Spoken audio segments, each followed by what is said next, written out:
বিষ খাবেন, তবু এই 5টি কথা কাউকেই বলবেন না।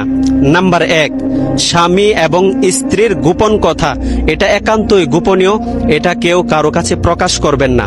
নাম্বার 2, আপনার খারাপ কাজের কথা, আপনি রাতভর গোপনে অনেক খারাপ কাজ করেছেন আর দিনের বেলায় মানুষকে বলে বেড়ালেন, এটার দ্বারা আল্লাহ তাআলা এই পাপ কখনোই মাফ করবেন না।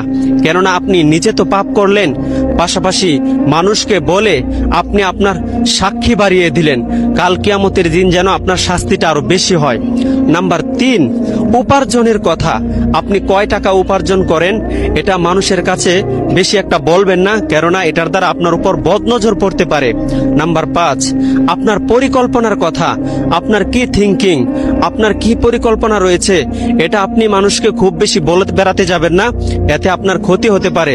নাম্বার 5, আপনি যদি জ্ঞানী হন তাহলে আপনার এই জ্ঞানের কথা কখনোই মানুষকে বলে বেড়াবেন না যে আমি এটা জানি ওইটা জানি।